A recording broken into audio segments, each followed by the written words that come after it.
श्री गणेशाय नमः। सियावर रामचंद्राय नमः। ओम हनु हनुमते नमः। श्री गुरुचरण कमलेभ्यो नमः। उमापति महादेवाय नमः। प्रभु श्री रामचंद्र जी मंडप में आते हैं। उसके बाद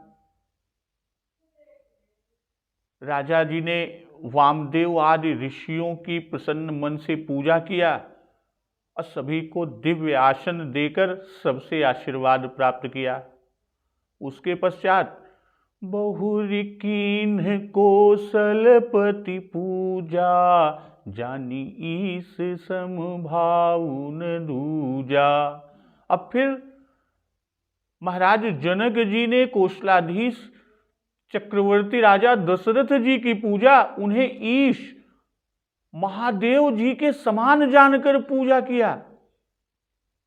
और उसके पश्चात उनके संबंध से किन्ह जोरी कर विनय बढ़ाई, कही निज भाग्य विभव बहुताई। और अपने भाग्य और वैभव के विस्तार की सराहना करके और हाथ जोड़कर विनती और बढ़ाई की। इसके पश्चात जनक महाराज ने सभी वरातियों का समधि दशरथ जी के समान ही सब प्रकार से आदर पूर्वक पूजन किया और सब किसी को उचित आसन प्रदान किया।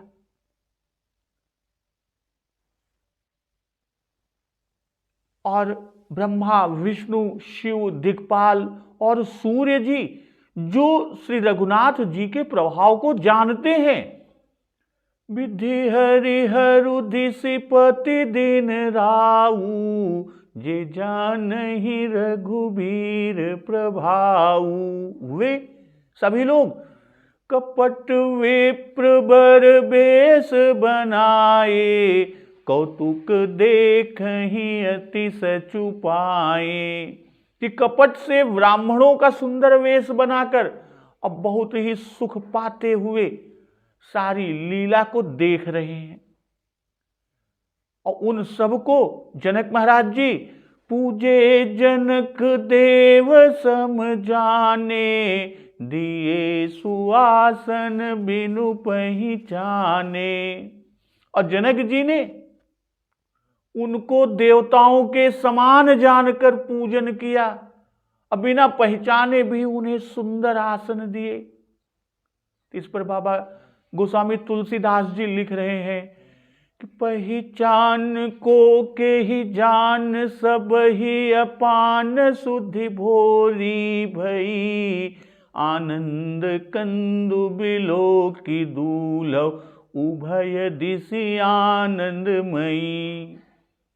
सुर लखे राम सुजान पूजे, मानसिक आसन दये, अवलोकि शील सुभाव प्रभु को, विबुध मन प्रमुदित भये। कि कौन किसको जाने पहचाने, सबको अपनी ही सुध भूली हुई है, अपने देह के सुध भूल गया है अपने के। और आनंद कंद दूल्हा को देख के दोनों ओर यानी जनकपुरवासी और अवधवासी आनंद, उनकी आनंदमयी स्थिति हो रही है। और सुजान यानी सर्वज्ञ प्रभु श्री रामचंद्र जी ने देवताओं को पहचान लेन और उनकर मानसिक पूजा कई के और सबके मानसिक आसन प्रदान कहन। चूंकि देवताओं का सबसे बाद में पूजन हुआ, जबकि उनका पूजन सबसे पहले होना चाहिए था। यह बड़े भगवान प्रभु श्री रामचंद्र जी उनकर मानसिक पूजन कह के ओके क्षतिपूर्ति कहन। अब प्रभु श्री रामचंद्र जी का शील स्वभाव देखकर देवता लोग मन में बहुत ही आनंदित भैन। रामचंद्र मुख चंद्र छवि, लोचन चारु चकोर, करत पान सादर सकल, प्रेम प्रमोदुन थोर। प्रभु श्री रामचंद्र जी का मुख रूपी चंद्रमा की छवि कि सब के सुंदर नेत्र रूपी चकोर अखियन के जो चकोर के रूप में बनाई के आदर पूर्वक होकर पान करता है। और यहां प्रेम और आनंद कम नाई ने अर्थात बहुत ही अधिक बा। और आज का प्रसंग इसी से आगे कि समऊ बिलो की वशिष्ठ बुलाए, सादर सतानंद सुनी आए। इस समय देखकर वशिष्ठ जी ने सतानंद जी को आदर पूर्वक बुलाया कि सादर सतानंद सुनी आए। अब बेगी कुंवरी अब आन हूँ जाई, चले मुदित मुनि आय सुपाई। और वशिष्ठ जी ने कहा सतानंद जी से कि अब जाकर राजकुमारी सीता जी को शीघ्र ही ले आइए। और जैसे मुनि की आज्ञा मिली तो मुनि की आज्ञा पाकर सतानंद जी प्रसन्नता पूर्वक चलते हैं। तो कन्यादान का समय देखकर भाई रघुकुल के पुरोहित वशिष्ठ जी हैं और यह काम पुरोहित का ही है कि ठीक मुहूर्त पर मंगल कार्य हो जाए। इसीलिए समो बिलो की कह के कि अपने कर्तव्य में बड़ा सावधान है। सादर आए और शीघ्र ही आए न प्रसन्नता पूर्वक सतानंद जी। विलंब करने से मुनि वशिष्ठ जी का अनादर होता। अब बेगी भाई विलंब करने से लग्न बीत जाएगी, इसलिए जल्दी जल्दी आए और आना हो जाए कि आप ही जाकर ले आइए, कहीं और को न भेजा कि हे जा ले आवा। और सतानंद जी चलते कैसे हैं? चले मुदित मुनि। भाई इस समय इस विवाह से सभी को आनंद हो रहा है और इसी से आगे और सबका मुदित होना भी कि रानी सुनी उपरोहित बानी, प्रमुदित सखिन समेत सयानी। बुद्धिमती पुरोहित की वाणी को सुनकर सखियों समेत बड़ी प्रसन्न हुई। अब विप्रबधू कुल वृद्ध बुलाई, करि कुल रीति सुमंगल गाई। अब ब्राह्मणों की स्त्रियों और कुल की अपने कुल की बूढ़ी स्त्रियों जो वृद्ध स्त्रियां हैं उनको बुलाकर रानी जी ने कुल रीति करके यानी जितनी भी कुल की रीति है सबको करके असुंदर गीत गाई। भाई सतानंद जी ने स्वयं आकर रानी जी से कहा जिससे शीघ्र श्री जानकी जी को भेजें और किसी प्रकार का विलंब ना होने पाए। अब प्रमुदित सखिन समेत सयानी, तो प्रमुदित का भाव कि सतानंद जी से अधिक आनंद रानी जी को हुआ और सतानंद जी मुदित हुए और ये प्रमुदित हुई।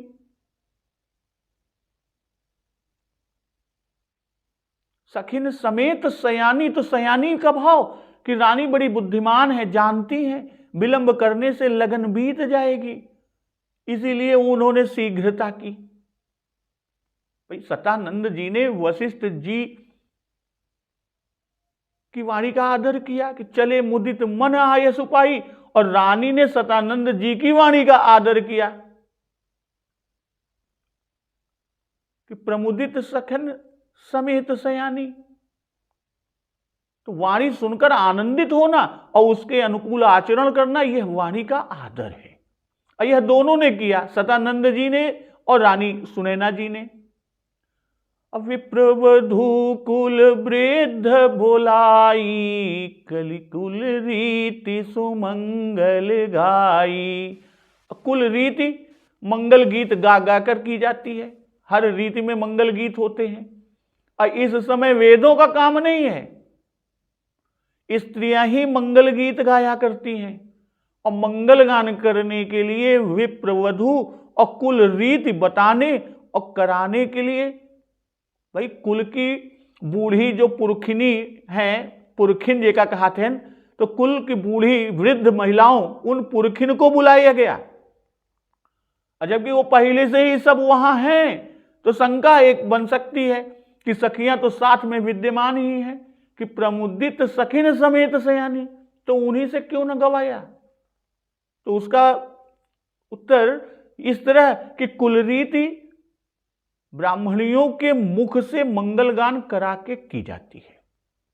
एक तो वे सुमंगल गीत हैं, दूसरे ब्राह्मणियों के मुख से गाए गए, इसलिए वे अवश्य कुल के लिए मंगलदाता होंगे। भाई राजाओं की वंशावली से कि विप्र पत्नियों की आयु क्षत्राणियों से बहुत अधिक होती थी। इससे कुल आचार में रानियों से भी अधिक जानकार वह कुल की वृद्ध जो ब्राह्मणियां हैं वो भी होती हैं।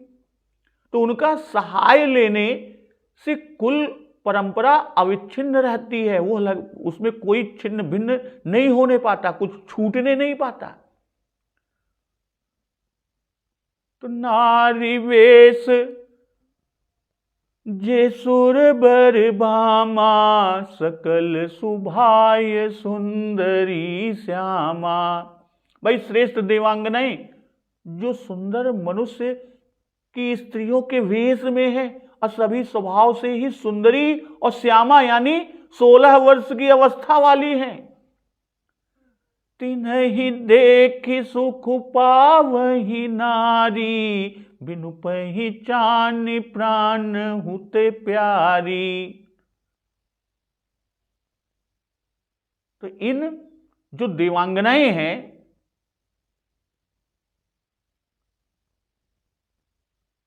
तो इनको देखकर कि तिन्हि देखि सुख पावहि नारी, बिनु पहिचान प्राण हुते प्यारी।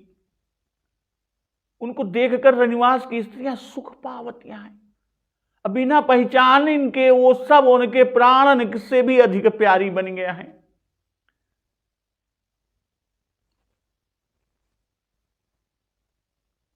नारीवेश कि जिनके नाम कि सची शारदा रमा भवानी, जे सुरती सुचि सहज सयानी। कपट नारी बर बेस बनाई, मिली सकल रनिवास ही जाई। तो अब इन्हीं का सम्मान कह रहे हैं कि सुभाय सुंदरी, कि बिना श्रृंगार और बिना भूषण के ही, बिना किसी आभूषण के ही सुंदर हैं। श्यामा सब 16-16 वर्ष की वय की हैं। तिन्हि देख सुख पावहि नारी।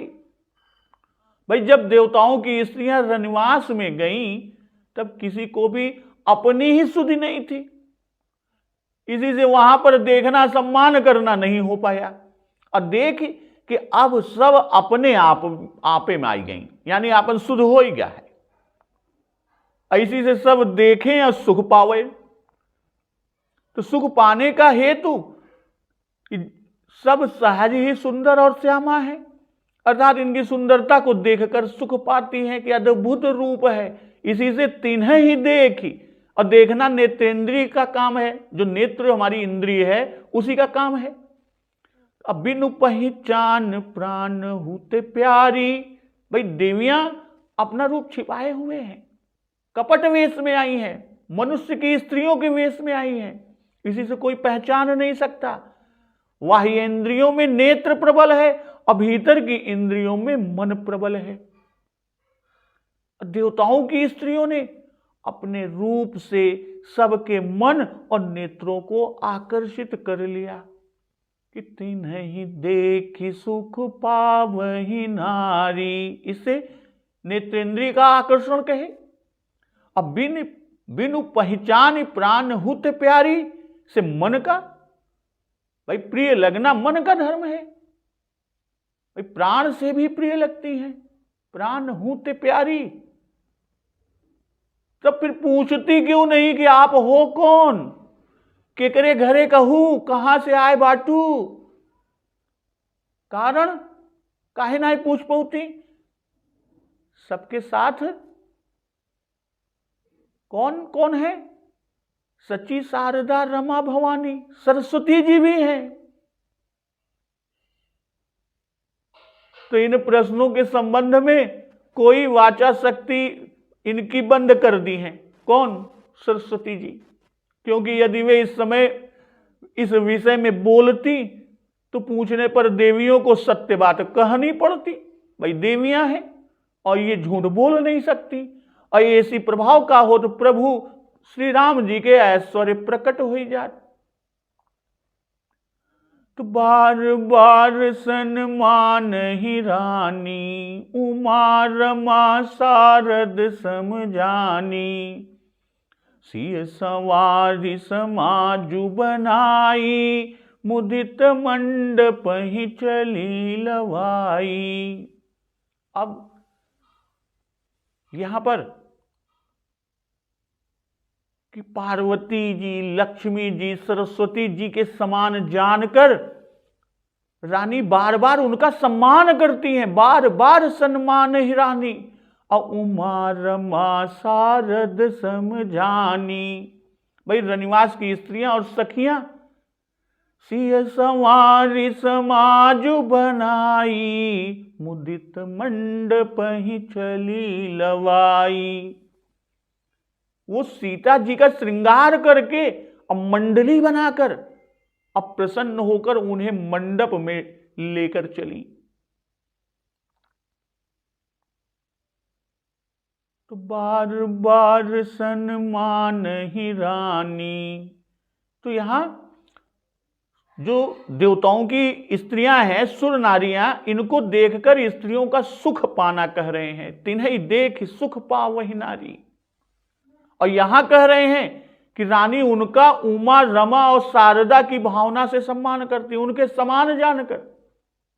तो कहने के पीछे का भाव कि देवियां रानी के घर आई हैं, इसलिए रानी को ही उनका सम्मान करना उचित है, इसलिए रानी द्वारा सम्मान किया गया। बार बार सम्मान करना कि केवल अन्य स्त्रियां ही नहीं सुख पा रही, किंतु उन देवियों को देखकर रानी को भी वे प्राणों से प्यारी लग रही हैं और सुख हो रहा है, इसी से बारंबार सम्मान करती हैं। और इधर देवता विप्र रूप से आए, राजा ने उनको देव समान जानकर उनका सम्मान किया, देवताओं का पूजन किया और उन्हें आसन दिया। और देवताओं की स्त्रियां नारी वेश बनाकर रनिवास में आई, तो रानी ने इनका सम्मान इनको उमा रमा शारदा समझान कर किया, उनके समान। राजा और रानी दोनों विवेक सिंधु हैं। पूजा करना, आसन देना, यही सम्मान है। और रानी द्वारा इनके सम्मान में कई विशेषताएं दिखाई। जनक जी ने तो देव समान जानकर एक बार सम्मान किया, और रानी ने उमा रमा शारदा जानकर, केवल देवी जानकर नहीं, उमा रमा शारदा सम जानकर और बारंबार सम्मान किया। और देवियां रानी को प्राण समान प्यारी लग रही हैं। तो राजा की त्रुटि जो हुई वो श्री राम जी ने मानसिक पूजा करके पूरा कर दिया। सिय संवारी समाजु बनाई, मुदित मंडप ही चली लवाई। समाजु बनाई, भाई अपना श्रृंगार करके, मंगल की सामग्री सजाकर, या यूं कहें कि सिंदूर का पात्र, अक्षत, पुष्प, द्रव्य कन्या की अंजलि में रखकर वे ले चली। भाई अपना समाज ठीक करके, अर्थात यह ठीक करके कि कौन दाहिने रहेगा, कौन बाएं रहेगा, कौन आगे चलेगा, कौन पीछे चलेगा, कौन कौन लोग कौन कौन से मंगल द्रव्य को लेकर चलेंगी, गाने में कौन अगुआ रहेगा, कौन आगे गाएगा, उसके पीछे दोहराएंगे कौन, ये सब अपना समाज ठीक किया। तो देवी का पूजन करके मंडप तले ले जाने की विधि है, और वैसा ही यहां पर हुआ भी। तो रानी और सखियां दोनों पुरोहित की वाणी सुनकर प्रमुदित हुई थी। रानी कुलरीति करने लगी और उधर सखियां श्री सीता जी का श्रृंगार करने लगी।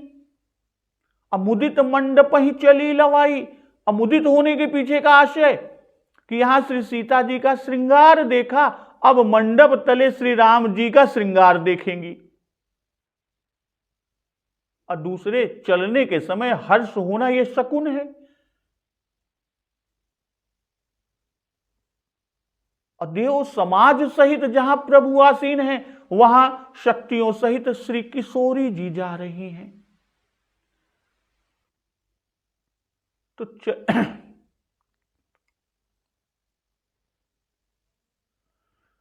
चलियाई सीत ही सखी सादर सज सुमंगल भामिनी, नव सप्त साजे सुंदरी सब मत कुंजर गामिनी। कल गान सुनि मुनि ध्यान त्याग ही काम कोकिल लाजही, मंजीर नूपुर कलित कंकन ताल गति बर बाजही। अब यहां कि सुंदर मंगल का साज सजकर रनिवास की स्त्रियां सखियां आदर सहित सीता जी को लिवा कर चली। और नव सप्त साजे सुंदरी सब मत कुंजर गामिनी, और सभी सुंदरियां 16 श्रृंगार किए हुए अब मतवाले हाथियों की चाल से चल रही हैं। कल गान सुनि मुनि ध्यान त्याग ही काम कोकिल लाजही, और उनके मनोहर गान को सुनकर मुनि ध्यान छोड़ देते हैं और कामदेव की कोकिलें जो हैं वे भी लजा जाती हैं। मंजीर नूपुर कलित कंकन ताल गति बर बाजही, पायजेब पैजनी और सुंदर कंकण ताल की गति पर बड़े सुंदर सुंदर रूप में बज रहे हैं। भाई रानी ने कुल रीत किया, सबका सम्मान किया, और सखियां तथा और जो स्त्रियां थी वो श्री सीता जी को मंडप में लेकर गई। रानी साथ नहीं गई क्योंकि अभी मंडप तले रानी के जाने का समय नहीं है, और सादर श्री सीता जी को आगे करके चली कि चलियाई सीत ही सखी सादर सज सुमंगल भामिनी। तो श्री सीता जी को आगे लेकर चल रही हैं। असज सुमंगल कि अपने अपने अंगों में मंगल सजकर सकल सुमंगल अंग बनाए। और सज सुमंगल के दो अर्थ यहां, एक तो जैसा सकल सुमंगल अंग बनाए, और दूसरे कि मंगल द्रव्य सिंधौरा दही अक्षत आदि। और फिर आगे कहते हैं कि नव सप्त साजे सुंदरी सब मत कुंजर गामिनी। सबको सावित्री, मत कुंजर गामिनी से सबको युवा बताया। अब मत कुंजर गामिनी कहकर कि सीता जी को लेकर धीरे धीरे चल रही है। तो कल गान सुनि मुनि ध्यान त्याग ही काम कोकिल लाजही। तो कोकिल की ध्वनि सुनकर मुनियों के ध्यान छूट जाते हैं कि कुहू कुहू कोकिल धुनि करही, सुन रव सरस ध्यान मुनि टरही। यहां सखियां जो है वो मंगल गीत गा रही हैं, उनके स्वर अत्यंत मधुर हैं। तो सखियों का जो कलगान है वह सुनकर काम रूपी कोकिल लज्जित हो जाते हैं, और वहां से ध्यान टरही अर्थात ध्यान का छूटना कहे, और यहां अपनी ओर से ध्यान का त्याग देना कह रहे हैं। पहले कलकंठ यानी सुंदर कंठ वाली सरस ध्वनि करने वाली कहे, ये यहां पर काम कोकिल कि चाल विलोक काम गज लाजहि कहा था, और इसी से अब मत कुंजर गामिनी कह रहे हैं। भाई एक जगह की बात सभी जगह पर मान लेना चाहिए। पहले कहे कि विधु बदनी सब सब मृग लोचनी, सब निज तन छवि रति मद मोचनी, अपहिरे बरन बरन बर चीरा। कामदेव ने अनेक कोकिलों का रूप रख कर धर कर अपना स्वर उनके स्वर में मिलाना चाहा, फिर भी वो मिला नहीं पाई। इसलिए वह भी बहुत लज्जित हुए। भाई साधारण कोकिल की तो गिनती ही नहीं है, उसकी गिनती क्या करें। जब काम ही कोकिल बनकर आता है तो उसकी यह दशा हो जाती है। पहले जनकपुर की सौभाग्यवती विधुवदनी सब मृगलोचन के गान के संबंध में कलकंठी का लजाना कहे, उस समय सची आदि देवियां उनमें नहीं थी, तब कलकंठी का लजाना कहे थे। और इस समय कि नारी बेस जे सुर बर बामा, सकल सुभाय सुंदरी श्यामा, ये भी साथ में गान कर रही हैं, इसलिए यहां पर काम कोकिल को लजाना कहा। और ये देवियां खोडस वर्ष की स्त्रियों के वेश में हैं, इसीलिए मत्त कुंजर गामिनी। मंजीर नूपुर कलित कंकन ताल गति बर बाजही। मंजीर कटिभूषण, नूपुर चरण का आभूषण और कंकड़ हाथ का, तो यहां 3 आभूषण कहे। भाई जो निर्गुण ब्रह्म में ध्यान लगाए थे, वे मुनि ध्यान को त्याग कर लीला के प्रेम प्रवाह में पड़े। किशोरी जी का आगमन सुनते ही मुनि रूप प्रभु की प्रजा पहले ही श्री किशोरी जी के यहां हाजिर हुई। और मंजीर आदि का बजाना मानो विजय के लिए डंका बजाते हुए आना है। तो सोहति बनिता वृंद महु सहज सुहावनि सी, छविल नागन मध्य जनु सुख मातीय कमनी। वनिता वृंद की सखियों के अतिरिक्त और भी स्त्रियां साथ में हैं, और यहां सखियां भी हैं और उनसे भिन्न और वनिताएं भी हैं। कि चल आई सीत ही सखी सादर सज सुमंगल भामिनी। और सहज सुहावनी सी, भाई सोहति वनिता वृंद महु, कि वनिता वृंद के साहचर्य से, उनके साथ होने से श्री सीता जी की शोभा होती होगी, इसलिए सहज सुहावनी। भाई श्री सीता जी उनके योग से नहीं शोभित हैं, किंतु स्वाभाविक ही शोभित है। कि छवि ललना गण मध्य जनु असुषमातीय कमनीय। कि छवियों के बीच में जैसे महाछवि की शोभा होती है, वैसे ही श्री सीता जी की इन सखियों के मध्य शोभा है। द्युति लावण्य स्वरूप सुंदरता, रमणीकता, कांति, माधुरी, सुकुमारता आदि जो छवि के अंग हैं, वही मूर्तिमान उत्तम युवती गण हैं। और उनके बीच में सुकुमा अर्थात संपूर्ण अंगों की शोभा कमनीय स्त्री का रूप धारण कर विराजमान है। कहने का आशय है कि और सब शोभा के अंग हैं और श्री किशोरी जी अंगी हैं। तो सी सुंदरता बरनी न जाई, लघुमति बहुत मनोहरताई। सीता जी की सुंदरता का वर्णन नहीं हो सकता, क्योंकि बुद्धि बहुत छोटी है, लघुमति बहुत मनोहरताई, और मनोहरता बहुत बड़ी है। तो आवत दीख बरातिन सीता, रूप राशि सब भांति पुनीता। और रूप की राशि और सब प्रकार से पवित्र सीता जी को बरातियों ने आते हुए देखा। जब सखियों की शोभा समय जानकर वर्णन किया, तो श्री सीता जी की शोभा का वर्णन भी करना चाहिए था, और यही उसका उचित समय। इसी से कह रहे हैं कि उसका वर्णन ही नहीं हो सकता।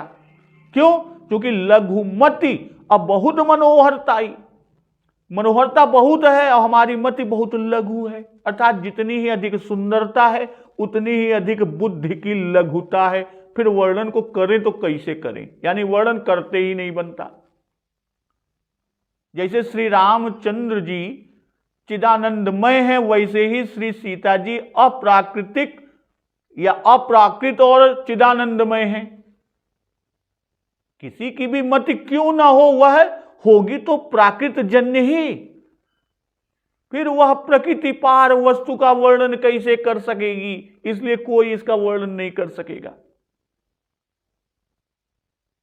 रूप राशि यहां पर कहते हैं तो राशि के चारों ओर रेखा खींच दी जाती है। रूप राशि सब भांति पुनीता, तो यहां सखियां चारों ओर हैं, तो यही चारों ओर छवि की रेखा है और सखियां छवि रूपा हैं और उन्हीं के मध्य में महाछवि की राशि है। अपुनीता क्योंकि हल की रेखा से उत्पन्न हुई है सीता जी, रजवीर से नहीं। और दूसरे कि शरीर में कोई कुलक्षण नहीं है, आचरण पवित्र है, देव आराधन आदि करती हैं और सब भांति कि रूप शील व्रत नियम सब पुनीत है। कि हा गुण खान जान की सीता, रूप शील व्रत नेम पुनीता। और सब ही मन किए प्रणामा, तो सबने मन ही मन में प्रणाम किया, अर्थात न तो मस्तक नवाया न वचन से प्रणाम किया। क्यों? क्योंकि लोक में कन्या को प्रणाम करने की चाल या रीति नहीं है। इसी से सबने ऐश्वर्य भाव से प्रणाम किया, माधुर्य भाव से नहीं। माधुर्य भाव से प्रणाम उसके विरुद्ध बनता। भाई ज्ञानी लोगों ने इस भाव से प्रणाम किया, जैसे प्रभु श्री राम जी ब्रह्म के अवतार हैं, वैसे ही श्री सीता जी उनके परम शक्ति के अवतार हैं। और अन्य लोगों ने इस भाव से प्रणाम किया कि श्री राम जी हमारे स्वामी है और श्री सीता जी हमारी स्वामिनी है। भाई जैसे लोहे को चुंबक खींच लेता है, उसी प्रकार रूप रास छवि ने सबकी दृष्टि को अपनी ओर आकर्षित कर लिया।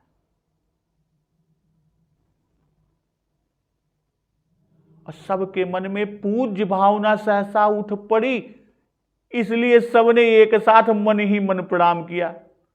जिस तरह श्री जनक महाराज और उनके साथ के वामदेव आदि मंत्री और सब समाज प्रभु श्री राम और लक्ष्मण जी को देखकर उठ खड़े हो गए थे कि उठे सकल जब रघुपति आए, तो वैसे ही श्री सीता जी के तेज प्रताप और प्रभाव उनको देखते ही प्रणाम करने की अनावर स्फूर्ति प्राणों में उत्पन्न हो गई।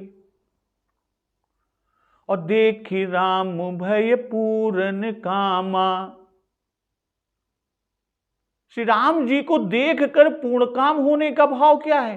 भाई अवधवासियों के मन में यह कामना बराबर रही कि जैसे श्री राम जी अत्यंत सुंदर हैं, वैसे ही उनके योग्य स्त्री मिले। वह कामना पूर्ण हो गई।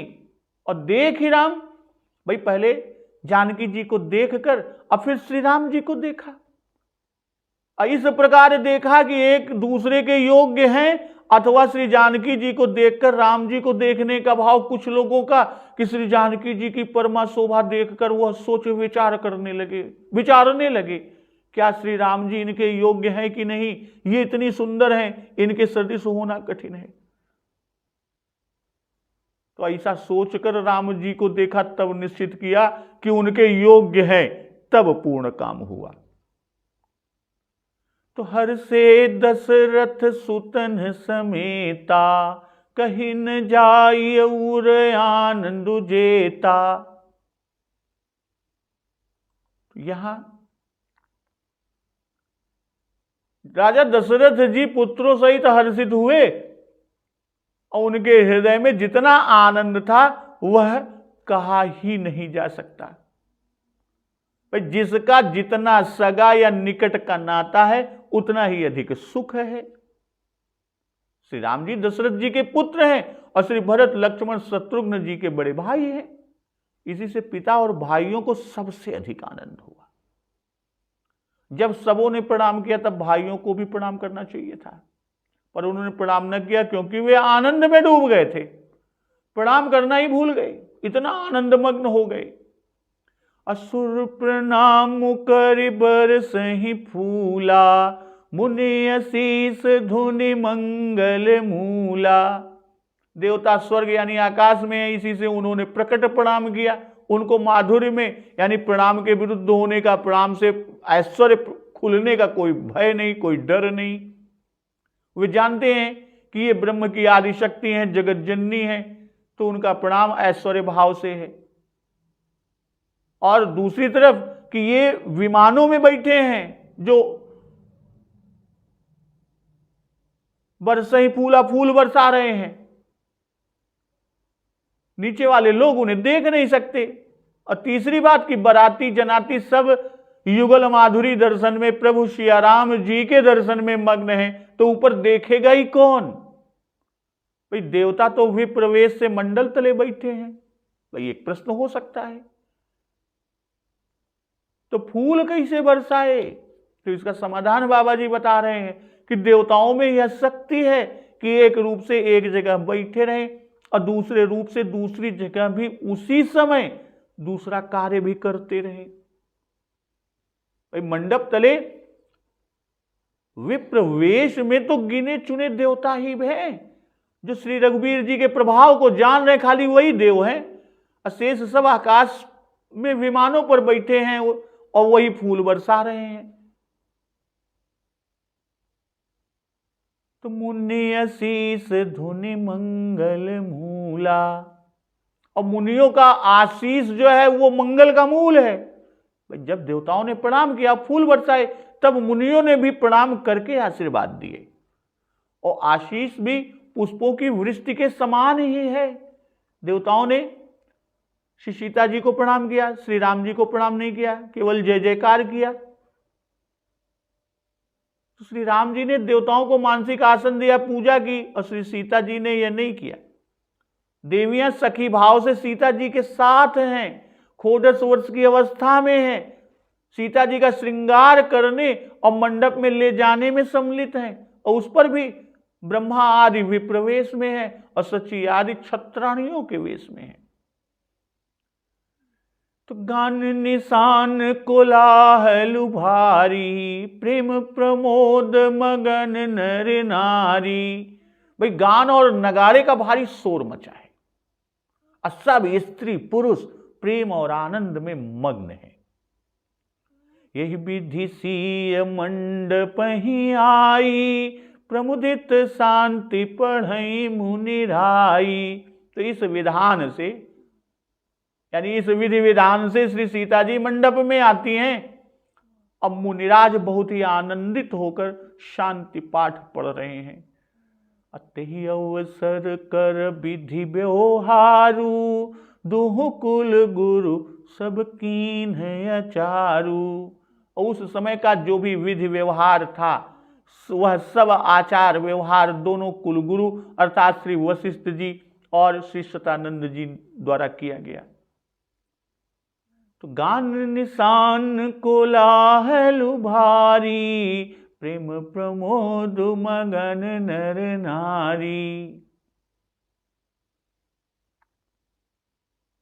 देवता जब फूल बरसाते हैं तो वह नगाड़े भी बजाते हैं। सुर प्रणाम कर बरसई फूला के साथ साथ नगाड़ों के बजाने को नहीं कहा। भाई नगाड़ों का बजाना तो उसके पीछे कहें। उधर आकाश में देवताओं ने जब निशान बजाए, उसी समय यहाँ पूर्ववासियों ने भी बजाई, और दोनों ने साथ साथ बजाई। इसी से भारी कोलाहल हुआ, कोलाहल भारी। शोर ऐसा था कि अपना पराया कुछ भी सुनाई नहीं देता। कि नभयरु नगर कोलाहल होई, आपनी पर कछु सुनई न कोई। इतना शोर कि अपना ही कोई नहीं सुन पा रहा था, दूसरे की तो बात ही छोड़ो। प्रेम प्रमोद मगन नर नारी। बरातियों का आनंद कहे, पुत्रों सहित श्री दशरथ जी के आनंद को कहे, अब नगर वासियों के आनंद को कह रहे हैं कि प्रमोद, कि श्री रामचंद्र जी के आगमन पर मोद हुआ और श्री जानकी जी के आगमन से विशेष आनंद यानी प्रमोद हुआ। तो यही विधि सीय मंडप ही आई, प्रमुदित शांति पढ़ई मुनि राई। भाई श्री सीता जी का श्रृंगार करके वनिता वृंद साथ में गाती हुई उन्हें लिए आ रही हैं, पुष्पों की वृष्टि हो रही है, मुनि आशीर्वाद दे रहे हैं, गान निशान के शब्द का कोलाहल मचा है, शोरगुल मचा है, सब आनंद पा रहे हैं। तो यही सब विधि है कि यही विधि सी मंडप ही आई। पहले श्री राम जी का आगमन कहे, फिर समधी और बारात का, और तब श्री सीता जी का मंडप में आगमन। तो यही वेद विधि भी है। अप्रमुदित शांति पढ़हि मुनि राई। भाई श्री राम आगमन पर मुदित हुए, क्योंकि अब विवाह का कार्य ठीक मुहूर्त में प्रारंभ हो गया। अभी तक वे खाली बैठे श्री सीता जी के आगमन की राह देख रहे थे कि कब आवे और कार्य का आरंभ हो। भाई ऋग्वेद का शांति पाठ पढ़ने में अन्य अवसरों पर पढ़ते समय वह बात प्रत्यक्ष नहीं होती थी जो इस समय मंत्र के अनुसार साक्षात हुई, कि पहले जिनका आशीष देना कहा वे मुनि थे कि मुनि आशीष धुनि मंगल मूला, और जो शांति पाठ पढ़ रहे हैं वो मुनिराई। श्री वशिष्ठ, वामदेव, सतानंद आदि सब मंडप तले चौक पर विवाह कराने के लिए बैठे हैं, इसी से वे शांति पाठ पढ़ रहे हैं, क्योंकि यह समय ही शांति पाठ का है। और ये सब मुनिराज हैं। तहि अवसर कर विधि व्यवहारू, दोहु कुल गुरु सब कीन्ह अचारू। विधि यानी वेद की विधि से, व्यवहारू की अर्थात लोक रीति जो है, कर कुल रीत वेद विधि राऊ। अविधि कार्यक्रम या कर्तव्य निर्देश कार्य करने की जो रीति है, आचार रीति रस्म की बात कर रहे हैं, यानी विधि पूर्वक जो कर्तव्य, अर्थात श्री जनक जी को आचमन करा के कुश मुद्रिका देकर आसन पर बैठना आदि, यह सब विधि व्यवहार है। और यह सब आचार अर्थात वेद रीति कुलगुरु ने कराई। दुह कुलगुरु सब कीन है अचारू। वह रीति ब्राह्मणों द्वारा ही होती थी, और व्यवहार और आचार एक दूसरे का पर्याय। तो श्री जनक जी के कहने पर कि आप श्री रामचंद्र जी के विवाह की क्रिया संपन्न कराइए, तो श्री वशिष्ठ जी ने श्री विश्वामित्र और सतानंद जी को साथ लेकर यज्ञ मंडप के मध्य में विधि पूर्वक विवाह की वेदी बनाई। उसे गंध पुष्प सुवर्ण पालिका चित्रित घड़े यव के पीले अंकुरों से सजाया, और अंकुर जमाए हुए सकोरे, धूम्रपात्र, शंख, श्रुआ, श्रुक, हरिद्रा आदि से शोभित अर्घ आदि के उत्तम पात्र, लावा से भरे हुए उत्तम पात्र, उत्तम अक्षत आदि से वेदी को अलंकृत किया, और फिर हरिद्रा आदि से शोभित समान कुश विधि पूर्वक मंत्रों से वेदी पर बिछाया। मंत्र और विधान से युक्त अग्नि की उन्होंने वेदी पर स्थापना की, और महातेजस्वी मुनिश्रेष्ठ वशिष्ठ जी उस अग्नि में हवन करने लगे। तदंतर फिर श्री सीता जी वहां लाई गई। तो आचारु करि गुर गौरी गणपति मुदित विप्र पूजा वही, सुर प्रगति पूजा लेहि देहि असीस अति सुख पावही। मधुपर्क मंगल द्रव्य जो जेहि समय मुनि मन महु चहे, भर कनक को पर कलश सोत लिए ही परिचारक रहे। कुल रीति प्रीति समेत रवि कहि देति सबु सादर किए, एहि भांति देव पूजाई सीतहि सुभग सिंहासन दिए। श्री राम अवलोकन परस पर प्रेम काहू न लखि परे, मन बुद्धि बरबानी अगोचर प्रगट कवि कैसे करे। भाई गुरु ने आचार कराया, ब्राह्मण प्रसन्नता पूर्वक गौरी गणेश का पूजन करा रहे हैं, देवता प्रकट होकर पूजा लेते हैं, आशीष देते हैं और अत्यंत सुख पा रहे हैं। मधुपर्क आदि जिस मंगल द्रव्य की जिस समय मुनि मन में चाह करते हैं, उसे वैसे उसी समय सेवक लोग सोने के परातों कलशों में भरे हुए खड़े मिलते, वह वहां पर रहते और दे देते हैं। सूर्य भगवान प्रेम पूर्वक सब कुल रीति बता रहे हैं और वे सब सादर प्रेम सहित किए गए। इस तरह देवताओं की पूजा करके श्री सीता जी को सुंदर सिंहासन पर बैठाया गया। तो आचारु करि गुर गौरी गणपति मुदित विप्र पूजा वही। ते ही अवसर कर विधि व्यवहारू यह सब गुरु ने किया। गौरी गणेश पूजन उसके बाहर है, उसके बाद और वह अन्य ब्राह्मणों द्वारा कराया गया। आचार करके गुरु प्रसन्न होकर ब्राह्मणों द्वारा गौरी और गणेश का पूजन करवाने लगे। या गुरु और विप्र एक ही। गौरी गणेश का पूजन वर और कन्या दोनों से कराया गया। मुनि अनुशासन गणपति पूजे शंभु भवानी, जैसे वहां उल्लेख है शिव जी के शिव विवाह में।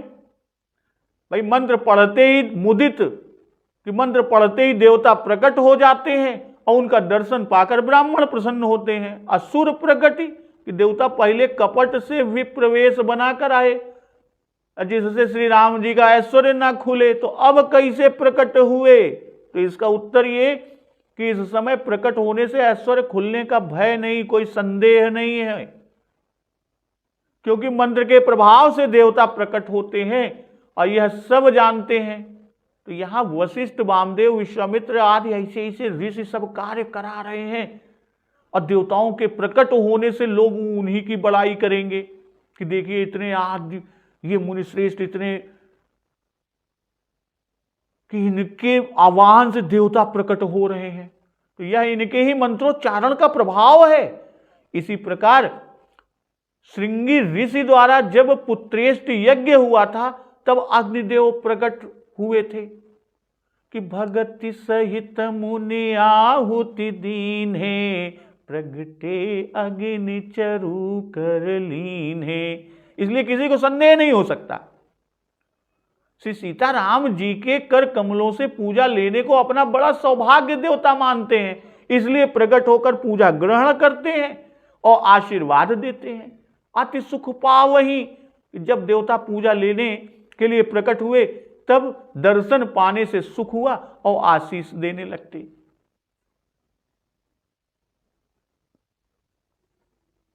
तो मधुपर्क मंगल द्रव्य जो जेहि समय मुनि मन महु चहै।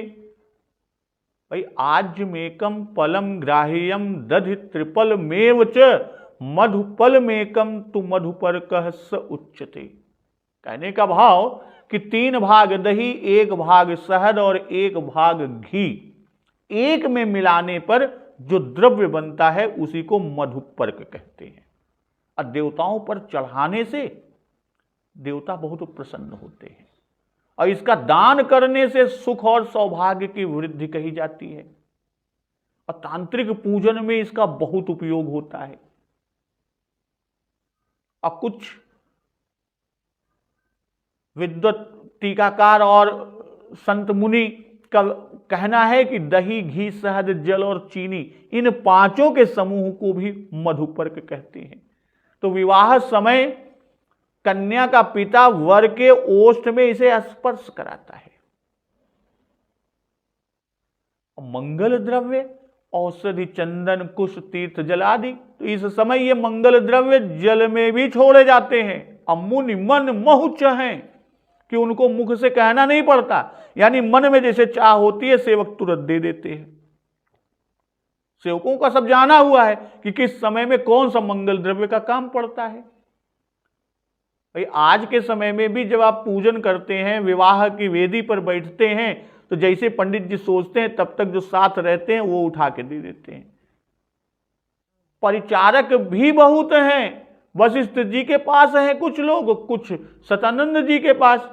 कोई मंगल द्रव्य भरे हुए कोपर को लिए हुए, कोई जल भरे हुए कलश को लिए हैं।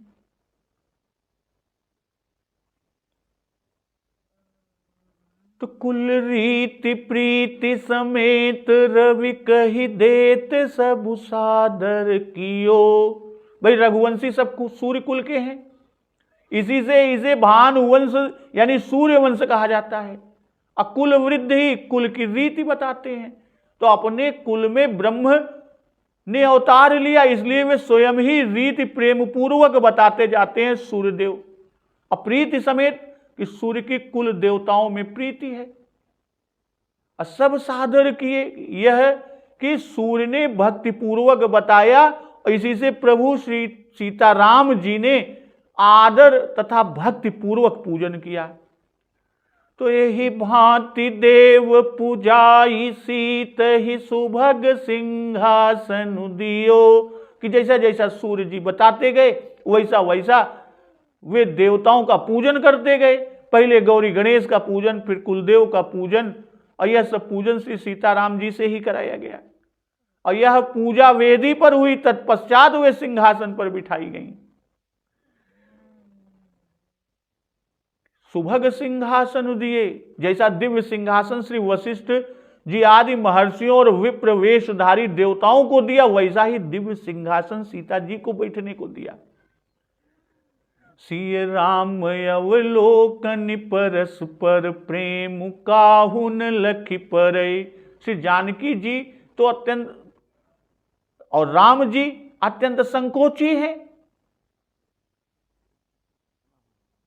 कहां तो वह संकोच समुद्र, कहां यह कि पिता कुलगुरु मुनि और विप्र आदि की भारी सभा में सबके सामने वे नजर एक दूसरे से मिलावें, नजर लड़ावें।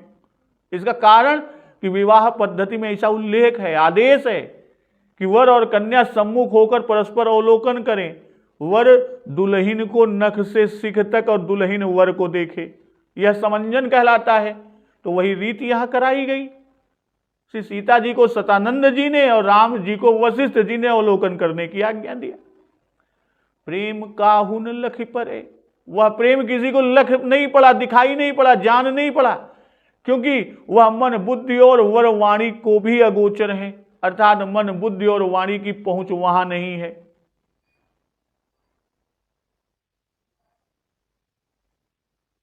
श्री राम जी का संदेश हनुमान जी ने कहा तो वे ही जानते हैं, दूसरा नहीं।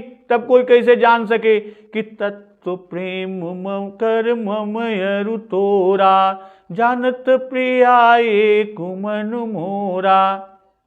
अब प्रकट कवि कैसे करें, तो कवि को मन बुद्धि और वाणी का ही तो बल है, और जब यही वहां नहीं पहुंच पाते तब कवि किस बल से कहे। होम समय तनु धरि अनलु अति सुख आहुति ले, विप्रवेश धरि वेद सब कही विवाह विधि दे।